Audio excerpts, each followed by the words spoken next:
Audio Jungle.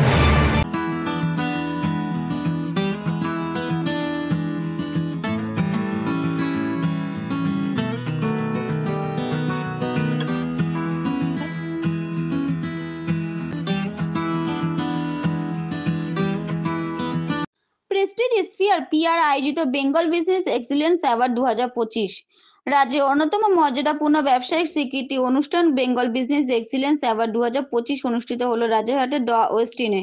Prestige sphere PR এর আয়োজনে এই অনুষ্ঠানে পশ্চিমবঙ্গ জুড়ে বিভিন্ন খাতের অসামান্য ব্যবসা, উদ্যোগ এবং পেশাদারদের সম্মানিত করা হয়।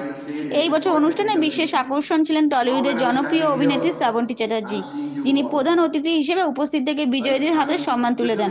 পুরস্কার প্রদান করা হয় 80টিরও বেশি সেক্টরে, যার মধ্যে উল্লেখযোগ্য খুচরা, স্বাস্থ্যসেবা, শিক্ষা, রিয়েল এস্টেট, প্রযুক্তি, অর্থ, সৃজনশীল শিল্প।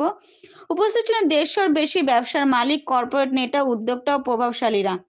অনুষ্ঠানের লক্ষ্য বাংলার শীর্ষ ব্যবসায়িক সাফল্যের কাহিনী তুলে ধরা, ব্র্যান্ডগুলিকে অধিক বিশ্বাসযোগ্যতা ও দৃশ্যমানতা প্রদান, অংশগ্রহণকারী প্রতিষ্ঠানগুলির জন্য শক্তিশালী মিডিয়া ও পিআর কভারেজ তৈরি, শিল্প নেতাদের একটি সংযুক্ত কমিউনিটি গড়ে তোলা। আয়োজক সংস্থা প্রেস্টিজ স্ফিয়ার পিআর, যা গ্লোবাল মার্ট ট্রেডিং প্রাইভেট লিমিটেডের একটি ইউনিট, ব্র্যান্ডিং ও বিপণনে সক্রিয়ভাবে কাজ করছে। প্রতিষ্ঠাতা এবং সিইও আওয়াজ মোহাম্মদের নেতৃত্বে এই সংস্থা বর্তমানে বিশ্বজুড়ে 60টিরও বেশি ক্লায়েন্টকে পরিষেবা প্রদান করে।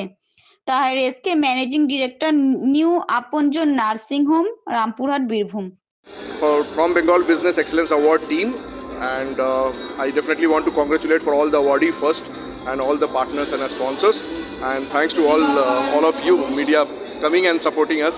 Thank you so much. And this award is for all the business excellence from across Bengal. Like we are giving awards across different sectors from Bengal, and this is not just an award event. जैसा मैंने पहले भी बोला कि this is like we are creating a platform where we can connect, network, all the businesses we can connect and network and help each other to grow. So that's the community which we are trying to create through this award, and definitely to support all the businesses of West Bengal. That's the thing. ভীষণ ভালো লাগছে, আর আমি যেই business এক্সেলেন্সের অ্যাওয়ার্ডের একটি part হতে পেরেছি তার জন্য আমি আয়েজ মোহাম্মদকে ধন্যবাদ জানাতে চাই আমাকে এই অপরচুনিটিটা দেওয়ার জন্য। আর অনেক বহু নতুন নতুন মুখ দেখতে পাচ্ছি, তারা অ্যাওয়ার্ড পাচ্ছে আমার হাত থেকে, আমার নিজের ভীষণ স্পেশাল মনে হচ্ছে।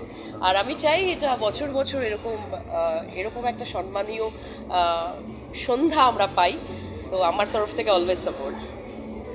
Thank you.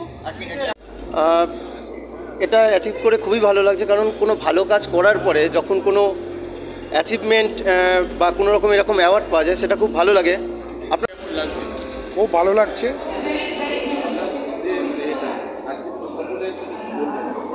দেখুন, আজকে যে অ্যাওয়ার্ডটার জন্য আমাকে সম্মানিত করা হয়েছে এর জন্য আমি খুব আপ্লুত এবং আনন্দিত, এবং এনারা যে আমাকে ইনভাইট করেছেন এবং আমার যে জার্নি, সেই জার্নির বিষয়টা তুলে ধরেছেন ওনাদের ডিসপ্লে, সেটাতে আমি খুব আপ্লুত এবং আনন্দ। এটা দেখে আরও আমাদের মতো অনেক মানুষ তারা ইন্সপিরেশন পাবেন এবং আগামী দিন তারা নিজেদের পায়ে দাঁড়ানোর জন্য চেষ্টা করবেন।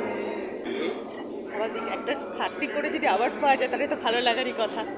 আমার ফাউন্ডার অফ কোক্রিয়েট নেটওয়ার্ক, অ্যান্ড অবশ্যই বেঙ্গল বিজনেস এক্সেলেন্স অ্যাওয়ার্ডসের এই প্ল্যাটফর্মটা যে কোনো ব্যবসায়ী, ছোট বড় সব রকমের ব্যবসায়ীদের জন্য একটা ভীষণ ভালো মঞ্চ, এবং এই অ্যাওয়ার্ডটা পেয়ে ভীষণ ভালো লাগছে, ভীষণ আপ্লুত। খুবই ভালো লাগছে এখানে যে এসে দাঁড়াতে পেরেছি। এখানটায় মানে সবাই তো আর ইজিলি আসতে পারে না, তো অনেক স্ট্রাগল করেই আসতে হয়, বাট আর লাস্ট এখানে এসে দাঁড়াতে পেরেছি, এটা সত্যি খুব প্রাউডের ব্যাপার। I am very much happy for that. আমি এনাদেরকে অসংখ্য ধন্যবাদ দেব যে বাঙালির বিজনেসে অ্যাওয়ার্ড দেওয়ার মাধ্যমে বাঙালির যে বিজনেসের মেরুদণ্ডটা সেটাকে ওনারা অনেক গুণ ক্যাটালিস্টের মাধ্যমে তুলে দিলেন। কারণ বেঙ্গলের বিজনেস মানসিকতা আমাদের 200 বছর আগে ঠাকুর পরিবার বিজনেস করতো, তারপর থেকে বিজনেসের অনেক অনেক এন্টারপ্রেনিয়র আমাদের রয়েছে। আমার মনে হয় সেই জায়গায় পরবর্তীকালে এটাকে উৎসাহ দেওয়ার মতো কোনো প্ল্যাটফর্ম ছিল না। সেখানে এনারা যে উৎসাহটা দিচ্ছেন তার মাধ্যমে ইয়াং জেনারেশন অফ বেঙ্গল উৎসাহ পেয়ে আরও বিজনেস মেন্টালিটি হবে, যে বিজনেস মেন্টালিটি আজকে চাকরি নেই যে স্লোগানটা, এটাকে শেষ করে দিয়ে বেঙ্গলকে নিজের পায়ের ওপর দাঁড় করবে বলে আমার মনে হয়।